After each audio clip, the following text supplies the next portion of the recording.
क्या हाल चाल। उम्मीद करता हूँ आप सब खैरियत से होंगे। Welcome to my YouTube channel chemistry वाला। तो लास्ट टाइम हमने प्रॉपर्टीज ऑफ गैसेस को डिस्कस किया और हमने कुछ मेजरेबल प्रॉपर्टीज को स्टडी किया था। आज हम जिस मेजरेबल प्रॉपर्टी की बात करने जा रहे हैं वो है प्रेशर। तो ये जो प्रेशर और उसके यूनिट्स, ये एक ऐसा टॉपिक है जो इस चैप्टर की बैकबोन है, रीढ़ की हड्डी है। ये कहना गलत नहीं होगा कि ये टॉपिक इस चैप्टर के अंदर की रोल अदा करता है। इससे आगे आने वाले जितने भी टॉपिक्स होंगे, हाँ वो गैस लॉज हैं या न्यूमेरिकल्स हैं या इससे रिलेटेड जितने भी टॉपिक्स हैं, उन सब के अंदर प्रेशर का बहुत ज्यादा इस्तेमाल है। इसलिए आज हम इस टॉपिक को मुकम्मल तौर पर कंप्लीटली एवरी कंसेप्ट के साथ इसको स्टडी करेंगे। तो आज के लेक्चर का जो थीम है कि क्या क्या हम इसमें स्टडी करने जा रहे हैं, सबसे पहले हम प्रेशर की डेफिनेशन करेंगे कि प्रेशर होता क्या है, इसका कंसेप्ट क्लियर करेंगे। देन हम इसके यूनिट्स की तरफ जाएंगे। उसके बाद हम देखेंगे कि बैरोमीटर क्या है, स्टैंडर्ड एटमॉस्फेरिक प्रेशर क्या है जिसे हम 1 एटमॉस्फेरिक प्रेशर भी कहते हैं, और बैरोमीटर किस तरह काम करता है और हम किस तरीके से बैरोमीटर की मदद से 1 एटमॉस्फेरिक प्रेशर को मेजर करते हैं। और एट द एंड हम कुछ फर्दर यूनिट्स ऑफ प्रेशर की बात करेंगे कि डिफरेंट फील्ड्स में हमारे पास कौन कौन से प्रेशर के यूनिट्स इस्तेमाल होते हैं। तो चलिए स्टार्ट करते हैं जी। सबसे पहले हमारे पास डेफिनेशन है प्रेशर की कि प्रेशर क्या होता है। ठीक है, तो आप जानते हैं force per unit area is called pressure. ठीक है, तो इस कंसेप्ट को समझने के लिए हमें थोड़ा सा बैकवर्ड जाना पड़ेगा, जहां हमने ये स्टडी किया था कि गैस के मॉलिक्यूल्स के दरमियान इंटरमॉलिक्यूलर फोर्सेस बहुत ज्यादा वीक होती हैं, जिसकी वजह से गैस के मॉलिक्यूल्स कंटिन्यूअस रैंडम मोशन के अंदर होते हैं। और उसके साथ साथ जब वो कंटिन्यूअसली रैंडम मोशन करते हैं, वो एक दूसरे के साथ भी कोलाइड करते हैं, और जिस कंटेनर के अंदर हमने गैस को बंद किया है तो वो गैस मॉलिक्यूल्स उस कंटेनर की वॉल के साथ भी टकराते हैं। मिसाल के तौर पर ये मेरे पास जी एक कंटेनर है, ठीक है, और इस कंटेनर के अंदर मैंने एक गैस को बंद किया हुआ है। अब इस गैस के ये जो मॉलिक्यूल्स हैं ये हमारे पास रैंडम मोशन करते हैं। ठीक है, बेतरतीब मोशन, कोई राइट जा रहा है, कोई लेफ्ट जाता है, कोई अपवर्ड, किसी की डाउनवर्ड मूवमेंट है। ठीक है, तो ये हमारे पास गैस के मॉलिक्यूल्स हैं जो रैंडम मोशन कर रहे हैं। अब प्यारे बच्चों, होता ये है कि ये जो गैस के मॉलिक्यूल्स हैं ये इस कोलिजन के दरमियान आकर इस कंटेनर की वॉल के साथ टकराते हैं। जब ये गैस का मॉलिक्यूल आकर इस कंटेनर की वॉल से टकराएगा तो इसकी वॉल के एक स्पेसिफिक एरिया के ऊपर एक फोर्स एक्सर्ट करता है। ठीक है, इस फोर्स पर यूनिट एरिया को आप क्या बोलते हो? प्रेशर। क्या बोलते हो? प्रेशर। ठीक है, तो हुआ क्या कि गैस के molecules due to the weak intermolecular forces are in continuous random motion. Due to this continuous random motion, gas molecules collide among themselves and also collide with the walls of the container. And when molecules collide with the walls of the container, they exert a force on a certain area on a particular area. This force per unit area is called pressure. तो प्यारे बच्चों, यहाँ से ना हमारे पास एक बहुत ही important concept generate होता है, what is the difference between force and pressure. बाद स्टूडेंट्स ये समझते हैं कि फोर्स और प्रेशर दोनों एक चीजें हैं, फोर्स लगाना और प्रेशर लगाना दोनों सेम है, लेकिन ऐसा नहीं है, दोनों चीजें अलग अलग हैं। अब इसमें फर्क क्या है, सबसे पहले हम देखते हैं डेफिनेशन की बात करें, फोर्स और प्रेशर में क्या डिफरेंस है। ठीक है, बेसिकली स्टूडेंट्स इनमें जो फर्क होता है कि फोर्स क्या है, एक ऑब्जेक्ट की दूसरे ऑब्जेक्ट के ऊपर जो टोटल इंपैक्ट लग रहा है उसे हम क्या कहते हैं? फोर्स। लेकिन अगर हम एक ऑब्जेक्ट की दूसरे ऑब्जेक्ट के एक पार्टिकुलर एरिया, एक छोटे से खास एरिया के ऊपर इंपैक्ट की बात करें तो वो क्या कहलाता है? प्रेशर। तो क्या फर्क है इनके अंदर? It is the total impact of one object on another object. ठीक है, और अगर हम प्रेशर की बात करें, it is physical quantity of force spread over a certain area। ठीक है जी। अब इस डिफरेंस को मैं आपको एक छोटी सी एग्जांपल से समझाता हूं कि ये मेरा हाथ है और ये एक ऑब्जेक्ट है। ठीक है, मैं इस हाथ के जरिए बोर्ड के ऊपर जो है एक दबाव लगाता हूं, जोर लगाता हूं। ठीक है, अब लेट्स सपोज कि मेरा हाथ जो है बोर्ड के ये इस एरिया के ऊपर जो है वो अपना असर जो है इम्पैक्ट लगा रहा है, मिसाल के तौर पे। अब बात को समझना है कि ये मेरा हाथ एक ऑब्जेक्ट है और ये बोर्ड का ये जो इतना एरिया ये दूसरा ऑब्जेक्ट है। अब अगर मैं कहूं कि ये मेरा एक ऑब्जेक्ट इस दूसरे ऑब्जेक्ट के ऊपर टोटल कितनी फोर्स, यानी यहां से लेके ये सारा एरिया जो है इस सारे एरिया के ऊपर कितनी फोर्स लगा रहा है, कितना असर दिखा रहा है, वो क्या है, फोर्स। लेकिन अगर मैं कहूं कि ये ऑब्जेक्ट इस दूसरे ऑब्जेक्ट के एक खास यानी इस पार्टिकुलर एरिया पर, या ये खास हम एरिया ले लेते हैं, इस एरिया के ऊपर कितना इंपैक्ट दिखा रहा है, ये कितनी फोर्स लगा रहा है, वो क्या कहलाता है, प्रेशर।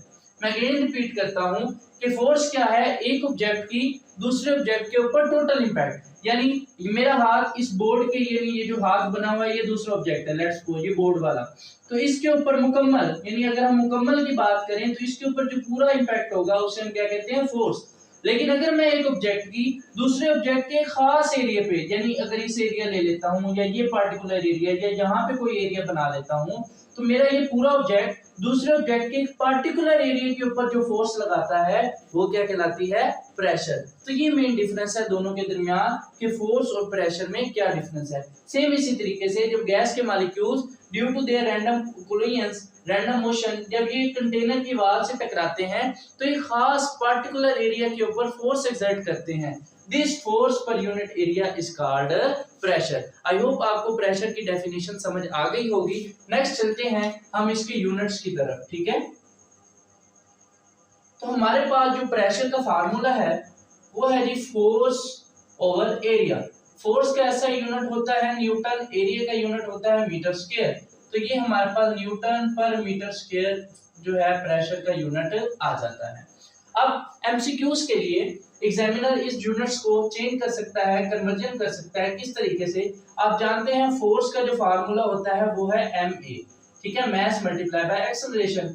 मास का यूनिट होता है किलोग्राम, एक्सेलरेशन का यूनिट होता है मीटर पर सेकंड स्क्वायर, और इसी को हम क्या बोलते हैं, न्यूटन। अब अगर मैं न्यूटन की वैल्यू इसके अंदर पुट कर दूं तो प्रेशर का हमारे पास एक नया यूनिट आ जाता है किलोग्राम मीटर पर सेकंड स्क्वायर। ये न्यूटन की वैल्यू आ गई, मल्टीप्लाई बाय पर मीटर स्क्वायर। ठीक है, ये 1 मीटर से ये 1 मीटर कट जाएगा तो हमारे पास जो आंसर आएगा किलोग्राम पर मीटर पर सेकंड स्क्वायर। ये हमारे पास प्रेशर का एक नया यूनिट आ जाता है। ठीक है, उसके बाद हम इसकी बात करते हैं कि न्यूटन पर मीटर स्क्वायर को पास्कल भी कहा जाता है, जिसको हम शॉर्ट फॉर्म में पीए लिखते हैं। ठीक है, ये इसका ऐसा यूनिट है।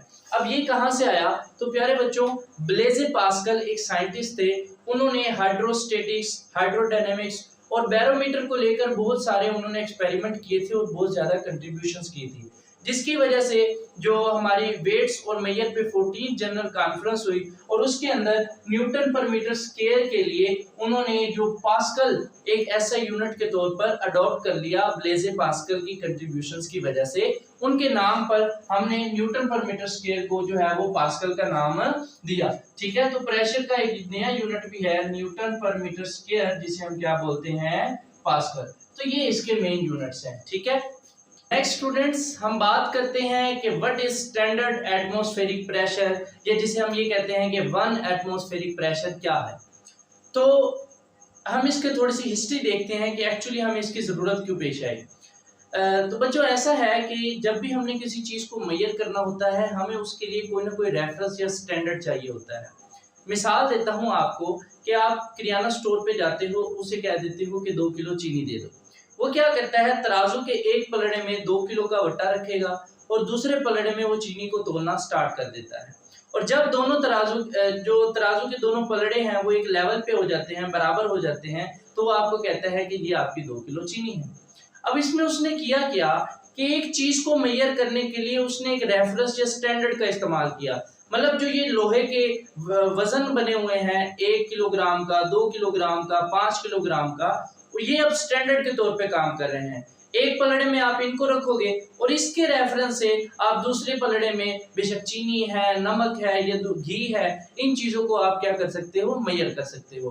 अब हमने ये तो पढ़ लिया कि गैस के मॉलिक्यूल्स रैंडम मोशन में होते हैं, कोलाइड करते हैं, और वो जब कोलाइड करेंगे, स्ट्राइक करते हैं कंटेनर की वॉल से, तो वहां पर वो प्रेशर एक्सर्ट करते हैं। अब हमने ये देखना था कि ये जो गैस का प्रेशर है ये अर्थ क्रस्ट के ऊपर भी मौजूद है और कितनी बुलंदी पर या किस मकाम पर कितना होता है। तो प्रेशर को मेजर करने के लिए भी हमें एक स्टैंडर्ड की या रेफरेंस की जरूरत थी। वो स्टैंडर्ड क्या है हमारे पास, 1 एटमॉस्फेरिक प्रेशर। तो साइंटिस्ट ने एक प्रेशर को मेजर कर लिया कि अगर यहाँ पर ये कंडीशंस होंगी तो यहाँ पर प्रेशर 1 एटमॉस्फेरिक प्रेशर है। उसके बाद अगर आप हाइट पे जाओगे या डेप्थ में जाओगे तो प्रेशर को हम इस रेफरेंस के मुताबिक क्या करेंगे, मेजर करेंगे। अब हम ये समझते हैं कि 1 एटमॉस्फेरिक प्रेशर क्या है और किस तरीके से हमने इसको स्टैंडर्ड के तौर पर मानकर दूसरी हाइट्स पर या डेप्थ पर हम प्रेशर को मेजर करते हैं। तो सबसे पहले हम इसकी डेफिनेशन देखते हैं। डेफिनेशन क्या है, it is the air pressure that can support 760 millimeter of mercury column at sea level। ठीक है जी, तो ये है हमारे पास 1 एटमॉस्फेरिक प्रेशर की डेफिनेशन कि ये एयर का वो प्रेशर है जो सी लेवल पर मरकरी कॉलम के 760 मिलीमीटर को क्या करता है, सपोर्ट करता है। अब सबसे पहली चीज इस डेफिनेशन में ये है एयर प्रेशर। एयर प्रेशर हमने अभी पढ़ लिया कि गैस के मॉलिक्यूल्स की due to their weak intermolecular forces random motion होती है, वो कोलाइड करते हैं, कोलाइड करके पार्टिकुलर एरिया पे फोर्स लगाते हैं जिसे हम क्या कहते हैं, प्रेशर। तो ये तो हमें पता लग गया कि एयर का प्रेशर होता है। अब 760 मिलीमीटर ऑफ मरकरी कॉलम क्या है और सी लेवल क्या है, इन चीजों को समझते हैं। और इन चीजों को समझने के लिए हमें थोड़ा बेसिक लेवल पे जाना पड़ेगा। तो स्टार्ट करते हैं जी। स्टूडेंट्स, आप जानते हैं कि ये हमारी अर्थ के इर्द गिर्द एक लेयर ऑफ गैसेस होती है जिसे आप क्या नाम देते हो, एटमॉस्फेयर का। क्या नाम देते हो, एटमॉस्फेयर। इसकी डेफिनेशन की बात करें तो क्या होता है एटमॉस्फेयर, ये it is a layer of gases और it is an envelope of gases that surrounds our earth. यानी ये हमारे पास जमीन के गिर्द एक गिलाफ है या जिसे हम एनवेलप भी कहते हैं, जो हमारी अर्थ को क्या करता है, घेर के रखता है। ठीक है जी, इस तरीके से। अब जिस तरीके से आप लेटर को एक एनवेलप में डालते हैं तो वो एनवेलप उस पूरे लेटर को क्या कर लेता है, कवर कर लेता है, घेर लेता है। इसी तरीके से इस एटमॉस्फेयर ने भी हमारी अर्थ को क्या किया हुआ है, घेरा हुआ है। अब अगर मैं बात करूं एटमॉस्फेयर की डेंसिटी की या मास की, तो अर्थ क्रस्ट से, अर्थ सरफेस से 30 किलोमीटर के एरिया के अंदर ये हमारे एटमॉस्फेयर का 99% मास जो है वो मौजूद होता है। ठीक है, और अर्थ सरफेस से पहले जो हमारे पास 11 किलोमीटर का एरिया है, हाइट है, उसके अंदर इस एटमॉस्फेयर का 75% मास जो है वो मौजूद होता है। तो यहाँ से आपने एक बात ये याद रखनी है कि एटमॉस्फेयर का जो मैक्सिमम मास है वो अर्थ सरफेस से बिल्कुल थोड़े से एरिया यानी थोड़ी सी हाइट पे, जैसे 11 किलोमीटर के अंदर 75% मास आ जाता है। और अगर आप 30 किलोमीटर की बात करते हैं तो अर्थ सरफेस से 30 किलोमीटर की हाइट के अंदर अंदर एटमॉस्फेयर का 99% मास है। इस तरीके से जैसे आप हाइट बढ़ाते जाओगे, अर्थ सरफेस से दूर जाओगे, एटमॉस्फेयर का मास कम होता जाएगा। मास कम होने का मतलब यह है गैसेस की डेंसिटी कम होती जाएगी, कंसंट्रेशन कम होगी, और गैसेस जितनी कम होंगी प्रेशर उतना कम होगा। इसलिए हम कहते हैं कि जैसे जैसे आप जो प्रेशर है वो हाइट की क्या होता है, इनवर्सली प्रोपोर्शनल। अर्थ सरफेस से हाइट जितनी अल्टीट्यूड, जितनी बुलंदी पे जाते जाओगे प्रेशर उतना कम होता जाएगा, और आप अर्थ सरफेस के जितना करीब आओगे वहां पे एटमॉस्फेयर का मास बहुत ज्यादा है, गैसेस बहुत ज्यादा है, इसलिए गैस का प्रेशर भी उतना ही ज्यादा है। यहाँ तक बात क्लियर है। नेक्स्ट हम चलते हैं कि हमने ये देख लिया कि एटमॉस्फेयर है, एक लेयर ऑफ गैसेस मौजूद है जो अर्थ सरफेस को घेरे हुए है और उस गैसेस की वजह से एटमॉस्फेयर का भी प्रेशर है।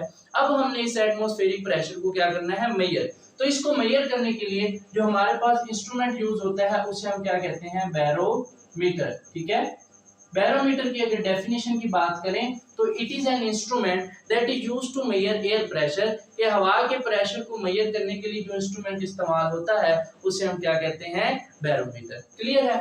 अब बैरोमीटर की हिस्ट्री की बात करें तो इसको सबसे पहले टोरिसिलाई एक साइंटिस्ट था, उसने बिल्ड किया था, जिसकी वजह से हम बैरोमीटर को टोरिसिलियन बैरोमीटर का नाम भी देते हैं। ठीक है, अब हम ये देखते हैं कि बैरोमीटर को उसने टोरिसिलाई साइंटिस्ट ने कैसे बिल्ड किया और कैसे उसने इसका इस्तेमाल करके 1 एटमॉस्फेरिक प्रेशर को स्टैंडर्ड के तौर पे माना। ठीक है, तो ये मेरे पास एक रफ सी अर्थ क्रस्ट की एक जो है सरफेस है। ठीक है, तो उसने क्या किया, उसने इस बैरोमीटर को लिया था सी लेवल के ऊपर। किसके ऊपर लिया था, सी लेवल। अब आपने ये समझना है कि सी लेवल क्या है। देखो स्टूडेंट्स, जैसे मैंने आपको बताया कि प्रेशर को मेजर करने के लिए एक स्टैंडर्ड की जरूरत थी। ठीक है, इसी तरीके से साइंटिस्ट जो है शुरू में ये ढूंढ रहे थे, जमीन के ऊपर एक ऐसी जगह ढूंढ रहे थे, एक ऐसा लेवल ढूंढ रहे थे कि जिसको बुनियाद बनाकर वो वहां से जमीन की बुलंदी और जमीन की डेप्थ यानी अल्टीट्यूड और डेप्थ को क्या कर सके, मेजर कर सके। तो उन्होंने जब डिफरेंट कंट्रीज का या जमीन पर मुख्तलिफ जगहों का मुआयना किया तो उन्होंने ये देखा, उन्होंने ये अपना मुशाहिदा किया कि ये जो सी लेवल है, समंदर की सतह है जहां पर आकर समंदर और जमीन की सरफेस मिलती है, ये वाला जो रीजन है ये मुख्तलिफ दुनिया के मुख्तलिफ इलाकों में, मुख्तलिफ ममालिक में एक ही लेवल पर था, एक ही सतह पर था। ठीक है, तो उन्होंने क्या किया कि इस लेवल को एक बेस के तौर पे मान लिया और उन्होंने कहा कि यहाँ से अब हम मेजर करेंगे कि जमीन की जो है बुलंदी कितनी है, पहाड़ों की बुलंदी कितनी है।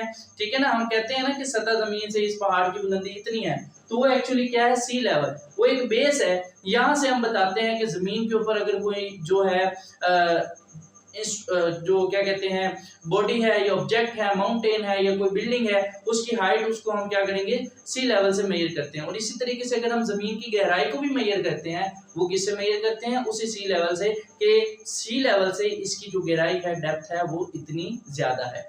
तो जो टोरिसिलाई था उसने भी अपना बैरोमीटर कहाँ पे रखा, सी लेवल के ऊपर रखा कि यहाँ से हम मेजर करेंगे कि जैसे जैसे अब क्योंकि ना सी लेवल से ही हमने हाइट को मेजर करना है, इसी तरीके से उसने सी लेवल पे ही एटमॉस्फेयर का प्रेशर का स्टैंडर्ड जो है वो मालूम किया। अब हम ये देखते हैं कि बैरोमीटर कैसे काम करता है। बैरोमीटर के अंदर मेनली जो है एक टब होता है। ठीक है, ये हमारे पास एक टब है। ठीक है, इस टब के अंदर मरकरी को उसने क्या कर दिया, फिल कर दिया। ये हमारे पास उसने क्या फिल कर दिया, मरकरी। ठीक है, मरकरी हमारे पास जो वाहिद मेटल है जो रूम टेम्परेचर पर लिक्विड फॉर्म में मौजूद होती है। ये मैं आगे जाके आपको बताता हूँ कि हम इस बैरोमीटर के अंदर मरकरी का इस्तेमाल क्यों करते हैं, पानी का इस्तेमाल क्यों नहीं करते। अब बात को समझना है। एक तो बैरोमीटर के अंदर टब था, टब के अंदर उसने मरकरी फिल कर दी, फिर उसने क्या किया, एक टेस्ट ट्यूब ली या ग्लास ट्यूब ली। ठीक है, शीशे की बनी हुई ग्लास ट्यूब ली, जिसकी जो उसके पास हाइट थी या लेंथ थी वो कितनी थी, 100 सेंटीमीटर। ठीक है, इस जो ग्लास ट्यूब है इसका जो एरिया था, सर्कुलर एरिया, वो कितना था, 1 सेंटीमीटर स्क्वायर। क्लियर है बात यहाँ तक। फिर उसने क्या किया, इस ग्लास ट्यूब को जो है वो मरकरी से क्या कर दिया, फिल कर दिया। उसने इसको मरकरी से क्या किया, फिल कर दिया। जब उसने इसको मरकरी से फिल किया, फिल करने के बाद उसने इसके ऊपर ऐसे अंगूठा रखा और अंगूठा रख के उसने इसको ऐसे उल्टा करके इस टब के अंदर लटका दिया। ठीक है, तो ये हमारे पास कुछ इस तरीके से ये ट्यूब आ गई जी।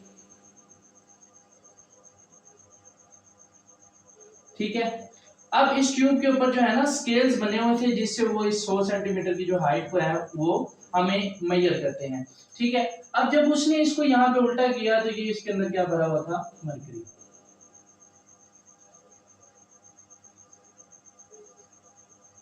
ये इसके अंदर डियर स्टूडेंट्स क्या भरा हुआ है, मरकरी। अच्छा, अब समझना है कि जब उसने इसको यहाँ पर उल्टा किया तो इसके ऊपर मरकरी के ऊपर ग्रेविटेशनल की फोर्स जो है, अर्थ क्रस्ट है ना, अर्थ की ग्रेविटेशनल फोर्स होती है, वो फोर्स इसके ऊपर ऐसे नीचे की तरफ एक्ट करना स्टार्ट होगी, जिसकी वजह से ये जो हमारा मरकरी है वो नीचे की जानिब मूव करना स्टार्ट कर देता है। अब at the same time dear students, हमारे पास हम जानते हैं अर्थ क्रस्ट है, अर्थ के इर्द गिर्द क्या मौजूद है, लेयर ऑफ गैसेस मौजूद है, गैसेस का क्या होता है, प्रेशर। तो एटमॉस्फेयर है, एटमॉस्फेयर में गैसेस है, गैसेस भी इस अर्थ क्रस्ट के ऊपर क्या कर रही हैं, प्रेशर एक्सर्ट कर रही हैं। सेम इसी तरीके से यहाँ पर भी उस गैसेस का या एटमॉस्फेयर का प्रेशर जो है वो काम कर रहा है, ठीक है। अब देखना है, समझना है बात को। ग्रेविटेशनल फोर्स की वजह से मरकरी जो है वो नीचे आना स्टार्ट हो जाता है, और एयर प्रेशर की वजह से, ये मैं लिख देता हूं यहाँ पे, ये क्या है हमारे पास, एयर प्रेशर, ठीक है। और इस एयर प्रेशर की वजह से मरकरी नीचे की जानिब पुल होता है, यानी ये इस मरकरी को ऊपर की जानिब धकेलेगा, इसकी नीचे आने वाली मूवमेंट को क्या करेगा, रोकेगा। अब जब ग्रेविटेशनल फोर्स की वजह से ये मरकरी जो है यहाँ पर नीचे आना स्टार्ट हो जाता है, ठीक है। ये हमारे पास क्या थी, ग्लास ट्यूब, और मरकरी जो है वो क्या है, नीचे आना स्टार्ट हो जाएगा। अब ग्रेविटेशनल फोर्स की वजह से बच्चों मरकरी नीचे आ रहा है, और एयर प्रेशर जो है वो उसको नीचे आने से रोक रहा है।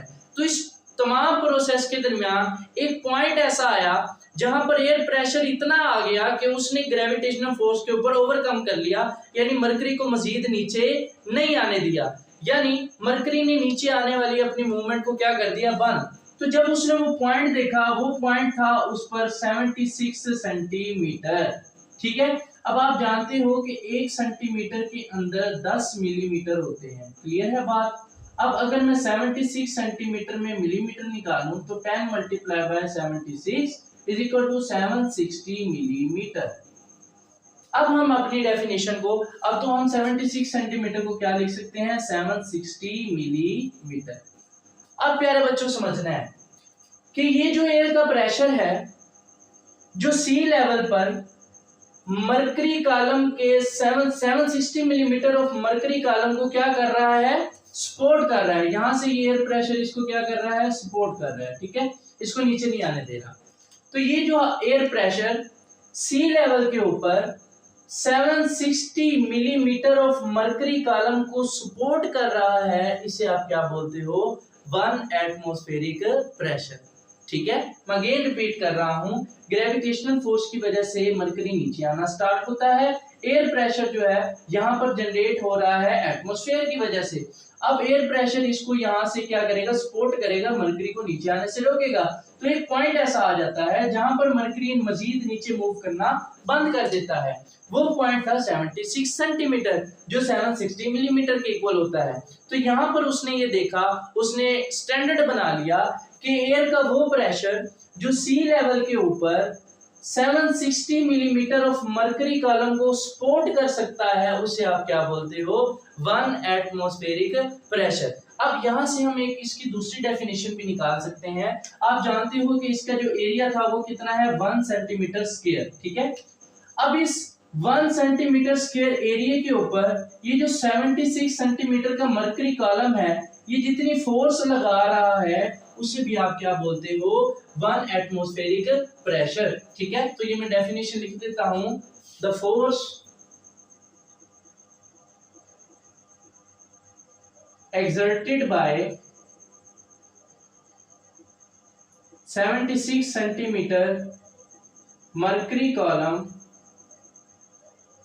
at 1 centimeter square area at 0 degree Celsius, ठीक है। आप जानते हैं कि टेम्परेचर चेंज करने से गैसेस का वॉल्यूम और प्रेशर जो है उस पर इंपैक्ट आता है।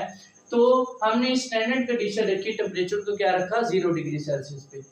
तो 0 डिग्री सेल्सियस पर ये जो 76 सेंटीमीटर का मरकरी कॉलम है, ये इस 1 सेंटीमीटर स्क्वायर एरिया पे जो फोर्स लगा रहा है, इसे भी आप क्या कहते हो, 1 एटमॉस्फेरिक प्रेशर। आई होप आपको ये डेफिनेशन क्लियर हो गई होगी। अब हमारा बहुत ही कीमती सवाल ये था कि हम बैरोमीटर के अंदर मरकरी को इस्तेमाल करते हैं, वाटर को क्यों नहीं इस्तेमाल करते। अब देखो बच्चों, बात कुछ इस तरीके से है कि अगर हम डेंसिटी की बात करें वाटर की, डेंसिटी ऑफ वाटर वो हमारे पास है 1 ग्राम पर ml, ठीक है। और अगर मैं डेंसिटी ऑफ मरकरी की बात करूं वो हमारे पास होती है 13.5 ग्राम पर एम। ठीक है।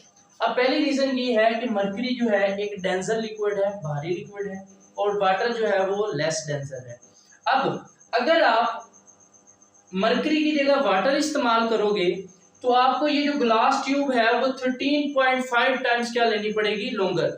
यानी अगर आपने यहाँ पे 100 सेंटीमीटर की ग्लास ट्यूब ली है तो इसका 13.5 को अगर आप इससे मल्टीप्लाई करो तो ये हमारे पास कट गया 1350 सेंटीमीटर। यानी अगर आप इसको मीटर में कन्वर्ट करो तो 13.5 मीटर। ठीक है। तो अगर आप मरकरी की जगह वाटर इस्तेमाल करते हैं तो आपको 13.5 मीटर, तो आप जानते हैं मीटर की काफी ज्यादा लेंथ होती है, 100 सेंटीमीटर का जो है वो 1 मीटर होता है। तो 13.5 मीटर की इतनी लंबी ग्लास ट्यूब कोई भी अपने इंस्ट्रूमेंट के अंदर नहीं लगाता, बड़ी नामुनासिब सी बात है। पहली रीजन तो ये होगी। दूसरी रीजन बहुत ही इंपॉर्टेंट बात कि ये है कि मरकरी क्या है, एक डेंसर लिक्विड है। डेंसर लिक्विड होने की वजह से इसके अंदर से गैसेज जो है वो पास नहीं कर सकती। यानी मिसाल के तौर पर जब मरकरी ऐसे नीचे आता है तो अगर ये एक डेंसर लिक्विड ना होता तो पॉसिबिलिटी है कि यहाँ से गैसेज आकर यहाँ पर क्या हो जाए, जमा हो जाए। अब जब यहाँ पे गैसेज आ जाएंगी तो वो भी यहाँ पे अपना प्रेशर डालना स्टार्ट कर देंगी, तो उससे हमारी रीडिंग में क्या है, फर्क आता है। तो ये एक डेंसर लिक्विड है, इसमें से कोई भी गैस पास नहीं कर सकती, जिसकी वजह से जब ये मरकरी नीचे आता है तो यहाँ पे क्या जनरेट हो जाता है, वैक्यूम। ठीक है। इसी वजह से हम क्या करते हैं, मरकरी को इस्तेमाल करते हैं, वाटर को इस्तेमाल नहीं करते। तीसरी और मोस्ट इंपोर्टेंट रीजन कि हम मरकरी को इस्तेमाल इसलिए करते हैं क्योंकि मरकरी एक डेंसर लिक्विड है, जिससे जब ये नीचे आता है, मूवमेंट करता है और एयर प्रेशर की वजह से ये इसकी मूवमेंट रुकती है, तो ये हमारे पास जो चेंजिंग्स होती हैं, रीडिंग्स आती हैं, वो एक रीजनेबल होती हैं, हम इसे इजीली मेजर भी कर सकते हैं। लेकिन अगर हम वाटर को इस्तेमाल करेंगे तो चेंजिंग्स इतनी ज्यादा होंगी कि उनको मेजर करना मुश्किल हो जाएगा। अब ये देख लिया हमने कि इसको हमने स्टैंडर्ड के तौर पे माना कि जब हवा का वो प्रेशर जो सी लेवल पर 760 मिलीमीटर ऑफ मरकरी कॉलम को सपोर्ट कर रहा है, उसे हमने क्या नाम दे दिया, 1 एटमॉस्फेरिक प्रेशर। अब हमने इसको स्टैंडर्ड के तौर पे मान लिया। अब अगर हम इस बैरोमीटर को लेट्स सपोज उठाकर मैं यहाँ पे रख देता हूँ, ठीक है। अब क्या होगा, जैसे जैसे मैंने आपको बताया हम बुलंदी की तरफ जाते हैं, गैस का प्रेशर क्या होता है, कम, क्योंकि एटमॉस्फेयर का मास कम होता जा रहा है। जितनी गैसेस कम होंगी उतना प्रेशर कम होगा। तो जब हम बुलंदी पे गए, प्रेशर हो गया कम, तो जहां यहाँ पे इतना ज्यादा प्रेशर लग रहा था जो मरकरी को सपोर्ट कर रहा था, और यहाँ पे क्या लगेगा, थोड़ा प्रेशर लगेगा। अब थोड़ा प्रेशर लगेगा तो मरकरी 76 सेंटीमीटर पर रुकने की बजाय कहाँ, नीचे आके रुकेगा। तो वो रीडिंग हम नोट कर लेंगे और इन दोनों रीडिंग्स का डिफरेंस लेंगे तो हमारे पास हमारा जो है उस बुलंदी पे क्या आ जाएगा, प्रेशर। तो इस तरीके से हमने इसको स्टैंडर्ड मानकर अपनी डिफरेंट रीडिंग्स लेना स्टार्ट कर दी और प्रेशर को मेजर करना स्टार्ट कर दिया। जो एंड पर हम प्रेशर के कुछ यूनिट्स की बात करते हैं, तो जो हमारे पास 1 एटमॉस्फेयर प्रेशर होता है, जिसे हम 1 एटीएम भी कहते हैं, ये 760 मिलीमीटर ऑफ मरकरी के इक्वल होता है। ठीक है। उसके बाद याद रखना है कि जो 1 मिलीमीटर ऑफ मरकरी है ये हमारे पास 1 टॉर के इक्वल होता है। ठीक है। तो 760 मिलीमीटर ऑफ मरकरी जो है वो 760 टॉर के इक्वल होगा। तो 1 atmosphere is also equal to 760 torr. ठीक है। अब ये जो 1 एटीएम है ये 10, 13, 25 पास्कल के इक्वल भी होता है। पास्कल आप जानते हो किसके इक्वल होता है, न्यूटन पर मीटर स्क्वायर के। तो 10, 13, 25 न्यूटन पर मीटर स्क्वायर भी इसका यूनिट आ सकता है। अब अगर मैं इस इशारिया को यहाँ से मूव करके यहाँ पे ले आऊं, तो जब इशारिया राइट से लेफ्ट आता है तो 10 रेज़्ड टू पावर प्लस में ऐड होती है। तो ये हमारे पास 101.325 multiply by 10 raised to power 3 pascal. अब 10 रेज़्ड टू पावर 3 को आप किलो भी कहते हो, 101.325 किलो पास्कल। सेम इसी तरीके से प्यारे बच्चों, अगर आप इस इशारे को यहाँ से मूव करवा के यहाँ लाते हो तो आपके पास जो नया यूनिट आएगा 1.01325 multiply by 10 raised to power 5 pascal. तो ये छोटी मोटी जो है कन्वर्जन है, ये आपने अच्छे तरीके से स्टार्ट करनी जो है, इसको अच्छे तरीके से कवर करना है। अब नेक्स्ट जो हमारे पास एक यूनिट है वो है मिली बार। ठीक है, मिली बार। अब ये जो यूनिट है प्यारे बच्चों, ये यूनिट इस्तेमाल किया जाता है मेटीरियोलॉजिस्ट। अब मेटीरियोलॉजिस्ट कौन होते हैं? ये होते हैं वेदर फोरकास्टर, जो हमें मौसम के बारे में बताते हैं कि आने वाले इतने दिनों में बारिश होगी, 4 दिनों बाद इस टाइम पे बारिश होगी। तो वो लोग जो मेटीरियोलॉजिस्ट हैं वो प्रेशर को मेजर करने के लिए जो यूनिट इस्तेमाल करते हैं वो कौन सा इस्तेमाल करते हैं? मिलीबार्स का। ठीक है, तो प्यारे बच्चों 1 atm जो है वो 1013.25 मिलीबार्स के इक्वल होता है। ठीक है, उसके अलावा हमारे पास एक और यूनिट है पाउंड्स फोर्स पर स्क्वायर इंच। ठीक है, इसे आप शॉर्ट फॉर्म में साई भी कहते हैं। ये जो यूनिट है प्यारे बच्चों, ये इस्तेमाल किया जाता है इंजीनियरिंग वर्क में। जो इंजीनियर्स हैं वो प्रेशर को जो मेजर करने के लिए यूनिट इस्तेमाल करते हैं वो कौन सा करते हैं? पाउंड्स पर स्क्वायर इंच। ठीक है, तो जो हमारे पास 1 atm है ये 14.696 पाउंड्स पर स्क्वायर इंच के इक्वल होता है। ठीक है, अगर आप इसको जो है साइंटिफिक नोटेशन में थोड़ा सा चेंज कर दें तो 14.7 भी आप इसको लिख सकते हैं। ठीक है, तो ये हमारे पास प्रेशर के डिफरेंट यूनिट्स हैं जो डिफरेंट फील्ड्स के अंदर इस्तेमाल किए जाते हैं। तो प्यारे बच्चों आज के लेक्चर में हमने ये देखा कि प्रेशर क्या होता है, उसके यूनिट्स को देखा, उसके बाद हमने स्टैंडर्ड एटमॉस्फेरिक प्रेशर को देखा कि उसको हम कैसे मेजर करते हैं, और एट द एंड हमने डिफरेंट यूनिट्स ऑफ प्रेशर को देखा। आई होप आपको लेक्चर अच्छे तरीके से समझ आया होगा। अगर कोई बात क्लियर नहीं हुई या कोई कंसेप्ट क्लियर नहीं हुआ तो आप कमेंट सेक्शन के अंदर पूछ सकते हैं। वीडियो पसंद आई हो तो लाइक जरूर कीजिए, चैनल को सब्सक्राइब कीजिए। मिलते हैं नेक्स्ट लेक्चर में, तब तक अपना ख्याल रखिए। खुदा हाफिज।